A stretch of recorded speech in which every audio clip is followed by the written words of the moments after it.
नमस्कार, स्वागत है आप सभी का ईटी नाउ स्वदेश पर। मैं हूं विश्व मोहन और आप देख रहे हैं मार्केट पर हमारी खास पेशकश कल की तैयारी। जो दर्शक हमारे साथ अभी जुड़े हैं उनकी जानकारी के लिए बता दूं कि इस शो में हम देते हैं बाजार की पूरी जानकारी, साथ ही करवाते हैं कल के बाजार की तैयारी। मार्केट के दिग्गज एक्सपर्ट होते हैं हमारे साथ जुड़ते हैं दर्शक भी, जिन्हें एक्सपर्ट देते हैं भरोसेमंद सलाह। अगर आपके पास भी कोई सवाल हो तो आप हमें भेजें। यूट्यूब पे भी आप हमें लाइव देख सकते हैं। अपने सवाल कमेंट बॉक्स में भेजें। आपके सवालों को अगले आधे घंटे तक हम शामिल करेंगे। हमारे साथ दो दिग्गज एक्सपर्ट हैं जो आपके सवालों के जवाब देने वाले हैं। राजेश भोसले हैं, टेक्निकल एनालिस्ट हैं एंजल वन से, और अजित मिश्रा हैं, vice president research Religare broking से। आप दोनों मेहमानों का बहुत बहुत शुक्रिया, आप लोगों ने वक्त निकाला। चलिए बाजार की एक चाल देख लेते हैं कि किस तरह की क्लोजिंग आज की हुई है। तो बाजार को देखें तो एक दिन में हमने देखा था अच्छी तेजी भी दिख रही थी, लेकिन वहां से फिर से वापस से लाल निशान में पहुंचा और फिर वापस से रिकवरी दिखी और आखिर में करीब 48 अंकों की तेजी के साथ 26,034 के लेवल पे निफ्टी बंद हुआ और निफ्टी बैंक की भी आखिर में मामूली कमजोरी के साथ करीब 60 अंकों की गिरावट के साथ बंद हुआ है। सपोर्ट मिला है, यहाँ पे रुपए की कमजोरी भी कम हुई है, रिकवरी यहाँ पे अच्छी दिखी है। दिन के निचले स्तरों से देखें तो रुपए में 44 पैसे की रिकवरी दी हुई, एक सपोर्टर फैक्टर था। और साथ ही कुछ सेक्टर्स थे जो बाजार को आज सपोर्ट कर रहे थे। उन सेक्टर्स की अगर बात करें तो आज जो सबसे ज्यादा सपोर्ट दे रहे थे आईटी, डिफेंस, रियलिटी और एफएमसीजी, ये ऐसे सेक्टर थे, और ऑटो, जहां से बाजार को सपोर्ट मिल रहा था। और दबाव का काम जो किया आज बाजार में वो कंज्यूमर ड्यूरेबल कंपनियां, पावर कंपनियां, कुछ एनर्जी कंपनियां, और जो ब्रॉडर मार्केट में बहुत ज़्यादा स्ट्रेंथ नहीं दिख रही है। अभी भी स्मॉल कैप का जो इंडेक्स है वो भी कमज़ोर है, वो अपने रिकॉर्ड हाई से काफ़ी दूर है, 11-12% नीचे है। तो अभी स्ट्रेंथ नज़र नहीं आ रही है और ये दिग्गजों तक ये तेजी ज़्यादा सीमित दिख रही है। चलिए अब अपने मेहमानों को शामिल करते हैं। सबसे पहले अजीत जी, आपसे शुरुआत करते हैं। अजीत जी, पहले बाजार का व्यू दीजिए, क्योंकि कल आरबीआई की पॉलिसी है, बाजार में काफ़ी दुविधा है। इस बार दुविधा इसलिए है कि एक तरफ आरबीआई को ग्रोथ को भी सपोर्ट करते रहना है, जिस तरह के नंबर आए हैं जीडीपी के, साथ ही उनको कंजम्पशन भी बढ़ाना है, क्योंकि महंगाई के नंबर जो 2 दशक से ज़्यादा के निचले स्तरों पर आ गए हैं, जैसा डेटा बता रहे हैं। क्या लग रहा है आपको कल क्या हो सकता है आरबीआई पॉलिसी में, और जो बाजार के पार्टिसिपेंट्स हैं उनके लिए क्या राय है? शुक्रिया विश्व मोहन। तो बिल्कुल देखिए, यहाँ पे मुझे नहीं लगता कि कोई ऐसा चैलेंज आएगा, कंसिडरिंग कि जैसे आपने बताया कि इन्फ्लेशन काफ़ी बिनाइन लेवल पे है और ग्रोथ के आंकड़े काफ़ी स्ट्रांग है, बट उसको शायद और पुश करने की, बिकॉज जो टेरिफ रिलेटेड अनसर्टेनिटी की वजह से थोड़ा सा जो भी असमंजस की स्थिति अभी बनी हुई है, जब तक कि ट्रेड डील की अनाउंसमेंट नहीं होती, तब तक मेरे हिसाब से सपोर्टिव एनवायरनमेंट में जहाँ पे 25 बेसिस पॉइंट का कट वो एंटिसिपेटेड है, और वही मार्केट डिस्काउंट भी कर रहा है। जिस तरीके से हमने देखा है कि हाल फिलहाल में हमने बैंकिंग और अदर रेट सेंसिटिव्स में काफी अच्छी तेजी देखी थी।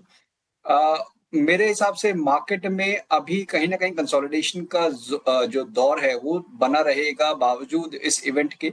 कंसिडरिंग कि ऑलरेडी आप रिकॉर्ड हाइज बना चुके हैं, तो थोड़ा सा मेरे हिसाब से आप डाइजेस्ट कर रहे हैं उन गेन्स को before the next leg of the up move, और कोई फ्रेश ट्रिगर, शायद कोई बड़ा ट्रिगर जो कि मार्केट में अभी तक एंटिसिपेटेड नहीं हो, शायद ट्रेड डील की अनाउंसमेंट या कुछ ऐसा, वो मार्केट को नेक्स्ट डायरेक्शनल मूव दे। तो as of now tone positive है। कंसोलिडेशन का दौर हो सकता है कि थोड़ा सा और एक्सटेंड हो। स्टॉक स्पेसिफिक रहने की जरूरत है। सेक्टर जो कि साइडलाइंस पे थे, जैसे कि आईटी, प्राइवेट बैंकिंग, फार्मा, यहाँ पे फोकस करने की जरूरत है। ओके, तो स्टॉक स्पेसिफिक ज़्यादा फोकस करें, प्राइवेट बैंक्स, आईटी, कुछ सेक्टर जो अजीत जी ने अपने पसंद के सेक्टर्स कुछ बता दिए, उसमें भी आपको अपने चुनिंदा स्टॉक्स आप आइडेंटिफाई कर सकते हैं। चलिए अपने दर्शकों को भी शामिल करते हैं, उनके सवाल भी लेते हैं एक एक करके। दानिश हैं यूपी से, ओला इलेक्ट्रिक के 250 शेयर हैं इनके पास, 42 रुपए के भाव पे लगातार ये स्टॉक गिरता जा रहा है और आज के सत्र में तो 5% से ज़्यादा की गिरावट है। एक रिवर्स गियर दिख रहा है ओला इलेक्ट्रिक में। क्या राय होगी राजेश जी, क्या राय देंगे दानिश जी को ओला इलेक्ट्रिक में? जी देखिए, एक स्ट्रॉन्ग डाउन ट्रेंड में है काउंटर। कोई भी जो बाउंस आ रहा है तो बाउंस में सेलिंग हमें देखने को मिल रही है। इनफैक्ट अगस्त में एक अच्छी रैली देखने को मिली थी, 40 से अराउंड 70 का एक रन आया था, बट उसके बावजूद उस रैली को एंटायरली फिजल आउट किया है और एक राउंडिंग टॉप स्ट्रक्चर जो है हमें दिखाई दे रहा है। तो ओवरऑल आने वाले समय में भी ये वीकनेस जो है एक्सपेक्टेड है कि कंटिन्यू रहेगा। तो सलाह ये होगी कि इस काउंटर में से हाई लेवल्स पे एग्जिट कीजिए, और जो दूसरे क्वालिटी काउंटर्स है जैसे कि बजाज ऑटो है या फिर टीवीएस मोटर है, जिनमें एक फ्रेश ब्रेकआउट दिखाई दे रहा है, तो उनमें स्विच कीजिए। तो ये रहा यहाँ से एग्जिट की सलाह यहाँ पर आ रही है ओला इलेक्ट्रिक को लेकर। साजिद हुसैन है कोलकाता से, एक्साइड इंडस्ट्रीज के 150 शेयर है इनके पास, 525 रुपए के भाव पर इन्होंने खरीदा है। क्या करना चाहिए बताइए अजीत जी, क्या करना चाहिए एक्साइड इंडस्ट्रीज में? आज के सत्र में तो तेजी दिख रही थी। बिल्कुल देखिए, स्टॉक काफी स्टेबल है, बट काफी ऊपर के लेवल की बाइंग है। ऑलमोस्ट रिकॉर्ड है इसके काफी नजदीक की बाइंग है, तो टाइम जरूर लग सकता है। बट जिस तरीके से हम देख रहे हैं पिछले करीब 4-5 महीनों में स्टॉक ने ना के बराबर मूव दिया है, तो कहीं ना कहीं एक फेज एक्यूमुलेशन और कंसोलिडेशन का इसमें देखने को मिल रहा है। नेक्स्ट लेग में जब ये आप 425-430 के लेवल को क्रॉस होते हुए देखेंगे, तब एक डिसाइसिव ट्रेंड बिल्ड होता हुआ नजर आएगा। तो एज ऑफ नाउ बने रहने की राय होगी। इनफैक्ट अगर आपकी लंबी अवधि का नजरिया है, तो यहाँ पे आप ऐड करने की सोच सकते हैं एट करंट लेवल 380 का, और 350 का एक क्लोजिंग स्टॉप लॉस भी मेंटेन करें, कंसिडरिंग कि मार्केट में वॉलिटिलिटी अभी मिड कैप और स्मॉल कैप में बनी हुई है। तो वो देखते हुए हो सकता है कि थोड़ा सा वॉलेटाइल स्विंग्स आने वाले दिनों में देखने को मिले। ओके, तो वॉलेटाइल स्विंग्स यहाँ पर आने वाले समय में दिख सकते हैं एक साइड को लेकर, ये राय। अगले दर्शक हमारे साथ हैं अंजनी सिन्हा है, टाटा टेक्नोलॉजीज के 100 शेयर है 726 के भाव पे। भाव लगातार गिरता ही जा रहा है, इस साल ये चला ही नहीं, जब से लिस्टिंग हुई उस तरह का परफॉर्मेंस जितनी उम्मीदें थी वो इसको बहुत निराश किया है टाटा टेक ने, और करीब करीब 30% के आसपास की गिरावट दिखी है पिछले एक साल में का अगर आप चार्ट देखें तो। अजीत जी, एक राय टाटा टेक पे आप दीजिए, आपकी राय क्या है, क्या करना चाहिए? बिल्कुल देखिए, एक्सपेक्टेशंस जब बहुत ज्यादा होती है, उसके बाद उस तरीके के रिजल्ट्स ना आए, तो इस तरीके के आप देखते हैं कि स्टॉक्स में जो डिक्लाइन, जैसे कि अभी हम बजाज हाउसिंग फाइनेंस में भी देख रहे हैं, टाटा टेक में देख रहे हैं। तो अभी मुझे लगता है कि कुछ टाइम तक ये अंडर परफॉर्मेंस कंटिन्यू रहेगी। आने वाले 2-3 क्वार्टर्स में अगर रिजल्ट्स में कुछ इंप्रूवमेंट देखने को मिलती है, तो तब शायद आपको एक रिकवरी और रीबाउंड का सस्टेन रिटर्न दिखे। तो मेरे हिसाब से अभी यहाँ से आप निकल के बहुत सारे विकल्प हैं, जैसे कि मिड कैप आईटी में कोफोर्ज, परसिस्टेंट, उनमें आप स्विच करने की देख सकते हैं। लार्ज कैप स्पेस में एचसीएल टेक, टीसीएस, इनको भी आप कंसीडर कर सकते हैं। कैप में टीसीएस वगैरह, एचसीएल टेक वगैरह जैसे स्टॉक्स पर भी आप फोकस कर सकते हैं, ये सलाह है। अभी तक तो ये डाउन ट्रेंड में ही दिख रहा है। अगले दर्शक है नितिन कुशवाहा हैं, इनके पास इटर्नल के 142 शेयर हैं 267 के भाव पर, 5 साल का नजरिया है। राजेश जी, लंबा नजरिया ये रखते हैं, क्या राय देंगे इनको? जी डेफिनेटली होल्ड रखना चाहिए। ओवरऑल अगर आप वीकली चार्ट देखें तो एक राउंडिंग बॉटम जो एक पैटर्न ब्रेकआउट देखने को मिला था, उसके बाद इनिशियली एक रैली स्टार्ट हुई थी एंड वापस अभी ब्रेकआउट लेवल्स को जो है रिटेस्ट करे। तो ओवरऑल चार्ट स्ट्रक्चर अभी भी पॉजिटिव है। डेफिनेटली शॉर्ट टर्म में कहीं ना कहीं मोमेंटम नेगेटिव साइड पे, बट डेली चार्ट पे कहीं ना कहीं एक बुलिश गैप है और काफ़ी अच्छे सपोर्ट लेवल है। इनफैक्ट इनका जो नज़रिया है वो काफ़ी लॉन्ग टर्म का है, तो डेफिनेटली होल्ड रखना चाहिए। नीचे में अगर आप देखें तो 275 टू 260 के जोन में अच्छा सपोर्ट है एंड स्टॉक जब वापस 310 320 के ऊपर सस्टेन करता है तो पॉसिबली स्टॉक जो है 370 380 के levels and then possibly 500 levels तक भी जा सकते हैं। तो डेफिनेटली होल्ड रखना चाहिए। ओवरऑल चार्ट स्ट्रक्चर पॉजिटिव है। तो चार्ट स्ट्रक्चर पॉजिटिव है, आपका नज़रिया भी लंबा है, आप इन्वेस्टर हैं, 5 साल के लिए रुकना है, आप होल्ड कर सकते हैं। अगले दर्शक हमारे साथ हैं कमलेश गुप्ता, ट्राइडेंट का 100 शेयर है इनके पास, 40 रुपए के प्राइस पर लिया है और अभी तो लगातार यहाँ पे गिरावट ही दिख रही है। 40 तो मुझे लगता है 2025 में दिखा भी नहीं है ट्राइडेंट में, और मई के बाद से तो कंटिन्यूअस डाउनफॉल में है। मई से और अभी नवंबर दिसंबर तक देखिए तो करीब करीब 20% के आसपास की गिरावट आ चुकी है। क्या करना चाहिए यहाँ पर अजीत जी ट्राइडेंट को लेकर? और एक चिंता, हालांकि इनके डाइवर्सिफाइड बिजनेस है, लेकिन जो इनके टेक्सटाइल वाला बिजनेस है उसको लेकर तो चिंताएं काफ़ी ज़्यादा हैं ही ट्रेड डील के बाद से। क्या लग रहा है, ट्राइडेंट में कुछ स्कोप है क्या आगे सर? देखिए विश्व मोहन, अगर आप देखेंगे तो 2022 जब से रिकॉर्ड हाई बना था, उसके बाद का जो फेज रहा है वो काफी म्यूटेड रहा है स्टॉक के लिए। मींस 65 से आपने देखा कि करीब 30-35 के लेवल, उसके बाद एक रिकवरी का फेज जहां पे कि स्टॉक ने करीब 45 तक के लेवल, 50 तक के लेवल टेस्ट किया और फिर जो डिक्लाइन दिखाया है, तो फिर वहां से भी आपने हाफ ऑलमोस्ट 25 तक के लेवल्स के नीचे स्लिप होते हुए देखा स्टॉक को। और अभी जो पिछले करीब 3-4 महीनों से आप देखेंगे तो बहुत स्लगिश ये 30-32 के लेवल के नीचे ही ट्रेड करते हुए नजर आ रहा है। तो कोई भी ऐसा साइन नहीं है जहां पे कि कुछ एक रिवर्सल रीबाउंड के अटेम्प्ट हो।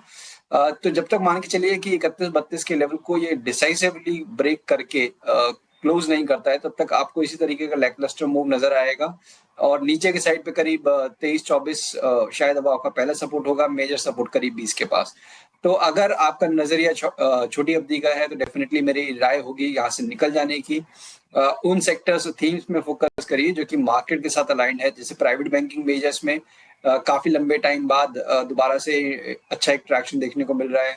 साथ ही साथ ऑटो में कंसिस्टेंट ट्रेंड है। सेलेक्ट काउंटर्स आपके मेटल स्पेस में से, आईटी स्पेस में से, फार्मा में, इन सभी में स्ट्रेंथ दिख रही है, तो इनको आप कंसिडर कर सकते हैं इंस्टेड ऑफ लाइक इसी में आप बने रहें। तो यहाँ से एग्जिट की सलाह आपको दी जा रही है। अगले जो दर्शक हैं उनका नाम राजेंद्र जी हैं, राजेंद्र घोड़के, महाराष्ट्र से। SJVN के 1500 शेयर है, 124 के भाव पे ले रखा है। पिछले साल ये भाव थे 124, 150 तक भी गया था ये स्टॉक, 150 के ऊपर भी। वहाँ से देखिए तो लगातार यहाँ पे गिरावट ही दिख रही है और अपने 52 हफ्ते के निचले स्तरों पर आ चुका है ये स्टॉक, 75 के आसपास का है। SJVN को लेकर राजेश जी क्या राय है? जी ओवरऑल एक शार्प डाउन ट्रेंड में है एंड एक ब्रेकडाउन भी देखने को मिल रहा है वीकली चार्ट में। तो एक्सपेक्टेड है कि ये जो सेल ऑफ है एक्सटेंड हो सकता है, पॉसिबली 70 टू 68 लेवल जो है रिटेस्ट हो सकता है। तो यहाँ पे एग्जिट करने की सलाह होगी। इनफैक्ट कोई भी बाउंस आता है तो मेरे हिसाब से जो ब्रेकडाउन लेवल से अराउंड 80 के आसपास, तो वहाँ पे रेजिस्टेंस देखने को मिल सकता है। थोड़ा सा ओवर सोल्ड है तो एक बाउंस बैक आ सकता है, बट बाउंस में 80 के आसपास एग्जिट करने की सलाह होगी। बाउंस में आप एग्जिट ही कर ले, आगे और गिरावट आ सकती है, 68 तक भी फिसलने की संभावना राजेश जी को टेक्निकली इस काउंटर में लग रहा है। डाउन ट्रेंड में, मेजर डाउन ट्रेंड में ये काउंटर पहुंच चुका है।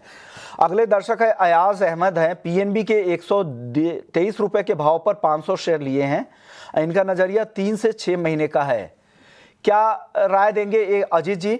PSU बैंक्स को लेकर निगेटिव खबर एक ये आ गई कि सरकार ने अब प्राइवेटाइजेशन और साथ ही साथ FDI लिमिट को जो बढ़ाने वाली थी उस पर को उसका खंडन सरकार की तरफ से किया गया है। हालांकि स्टॉक ये काफ़ी PSU बैंक्स काफ़ी चल रहे थे, अगस्त से हमने देखा था अच्छी मूव आई थी, लेकिन अब 2-3 दिनों से यहाँ पे डाउन ट्रेंड में है PNB। आगे क्या लग रहा है सर PNB में?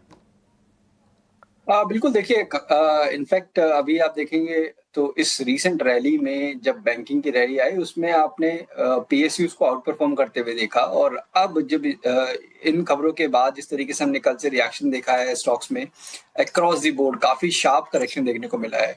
और पॉसिबली ये हो सकता है कि ये प्रेशर आने वाले दिनों में भी और बढ़े, बिकॉज ये काफी लंबे टाइम के परफॉर्मेंस के बाद इस तरीके की गिरावट आई है।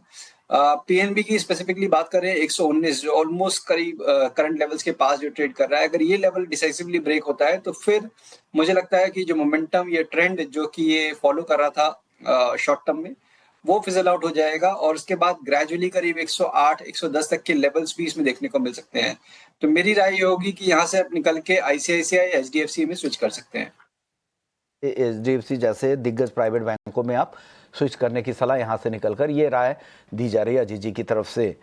अगले दर्शक हमारे साथ राम गोपाल है, हिसार से। ट्रांसफार्मर एंड रेक्टिफायर्स के 400 शेयर हैं इनके पास, 367 रुपए के भाव पर लंबी अवधि का नजरिया है। क्या राय देंगे सर? ट्रांसफार्मर एंड रेक्टिफायर्स में 243 का भाव अभी है, इन्होंने खरीदा है 367 का। काफी नुकसान हो रहा है, करीब 50,000 रुपए नुकसान झेल चुके हैं। बने रहने में सलाह है क्या? लंबी अवधि का नजरिया है?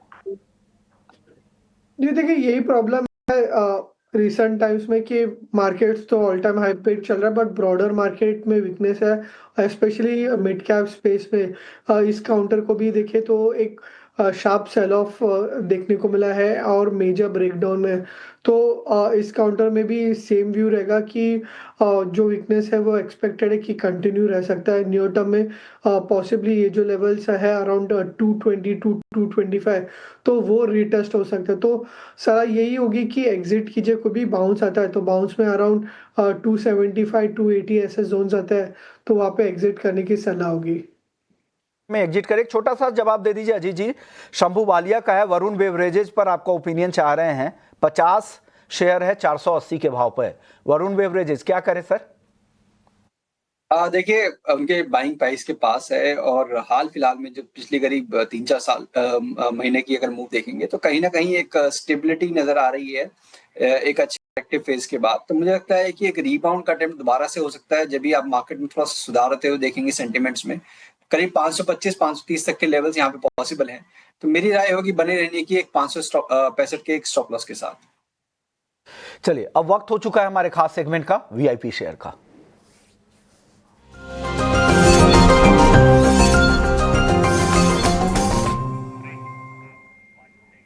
राजेश जी बताइए, वैल्यू पिक क्या है आपकी तरफ से? जी देखिए, आज सिलेक्टिव फार्मा स्पेस में काफ़ी अच्छा ट्रैक्शन दिखाई दे रहा था। औरो फार्मा अगर आप देखें तो नवंबर में एक शानदार रैली देखने को मिली थी। उसके बाद एक कंसोलिडेशन देखने को मिला था। कल के सत्र में 20 ईएमए पे सपोर्ट लेके आज एक मॉर्निंग स्टार पैटर्न फॉर्मेशन देखने को मिल रहा है।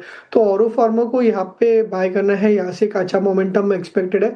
1195 के स्टॉप लॉस के साथ बाय करना है फॉर द टारगेट्स ऑफ 1270। इसके साथ-साथ इंडसइंड बैंक भी काफ़ी अच्छा लग रहा है। रिसेंट बैंकिंग स्पेस में इंडसइंड बैंक ने उतना ज़्यादा परफॉर्मेंस दिया नहीं है, बट एक रेंज में से बाहर निकल रहा है एंड यहाँ से एक अच्छा खासा मोमेंटम एक्सपेक्ट करें। तो इंडसइंड बैंक यहाँ पे बाय करना है 841 के स्टॉप लॉस के साथ। इन द नियर टर्म हम एक्सपेक्ट करें 900 के लक्ष्य। आपकी तरफ से आ गई। अब आप बता दीजिए अजीत जी, आपकी टॉपिक क्या है? वीआईपी स्टॉक्स के तौर पे आप हमारे इन्वेस्टर्स को क्या सलाह देंगे? बिल्कुल देखिए एक स्टॉक तो हमारा जो मैच कर रहा है औरो फार्मा का, कई फार्मा एज अ बास्केट मुझे लगता है कि काफ़ी हद तक स्टेबल रहेगा। इनफैक्ट यहाँ पे शायद आउट परफॉर्मेंस देखने को मिल सकती है अलोंग विद आईटी जो कि काफ़ी लंबे टाइम से अंडर परफॉर्म कर रहे हैं। तो औरो फार्मा में आप 1190 के स्टॉप लॉस के साथ 1295 तक के टारगेट्स के लिए लॉन्ग कर सकते हैं। साथ ही साथ मुझे लगता है कि अभी मार्केट में आपको शॉर्टिंग साइड की भी अपॉर्चुनिटीज मिल रही हैं। तो कंसिडरिंग कि वॉलेटाइल है मार्केट का अभी टोन, ट्रेंड अभी अनफोल्ड होने में थोड़ा टाइम लगे। तो एलआईसी को शॉर्टिंग के लिए जहां पे कि अंडर परफॉर्मेंस काफी टाइम से चल रही है, एलआईसी हाउसिंग फाइनेंस, वहां पे शॉर्टिंग की रिकमेंडेशन होगी। 5 से 24 तक के टारगेट्स रहेंगे 558 के एक स्टॉप लॉस के साथ। ओके, तो एलआईसी हाउसिंग फाइनेंस सेल करने की सलाह, लेकिन अरविंदो फार्मा, आज मैंने जितने शो किए उसमें से 6 एक्सपर्ट्स ने अरविंदो फार्मा खरीदारी की सलाह दी है, तो कन्विक्शन काफ़ी ज़्यादा है। तो चलिए, माइंडसेट, ट्रेडर माइंडसेट एक जैसे होते हैं, जो साइकोलॉजी है ट्रेडिंग की वो यहाँ पे मैच कर रही है। शुक्रिया आप दोनों मेहमानों का। जाने से पहले अजीत जी एक छोटा सा डिस्क्लेमर दे दीजिएगा। बिल्कुल, थैंक यू। और सबसे इम्पोर्टेंट चीज़ ये है कि जो भी स्टॉक हमने डिस्कस किए हैं वहाँ पे कोई भी मेरी अपनी पोजीशन नहीं है। हमारे क्लाइंट्स को हम रिकमेंड कर सकते हैं, करते रहते हैं, तो उनके पास डेफिनेटली ट्रेडिंग और इन्वेस्टमेंट की पोजीशंस हो सकती हैं इन स्टॉक्स में। ओके, राजेश जी आपके तरफ से डिस्क्लेमर क्या है? जी, जो स्टॉक्स हमने डिस्कस किए, मेरी तो कोई निजी निवेश नहीं है इनमें, बट मे बी हमने हमारे क्लाइंट्स को रिकमेंड किए हो सकते हैं। ओके, शुक्रिया आप दोनों मेहमानों का, वक्त निकाला और कल की तैयारी में हमारे दर्शकों को आपने मदद दी। चलिए, वक्त है ब्रेक का। ब्रेक के बाद हम खबरों का सिलसिला जारी रखेंगे। आप कहीं मत जाइए, बने रहिए हमारे साथ। जल्द लौटते हैं। नमस्कार।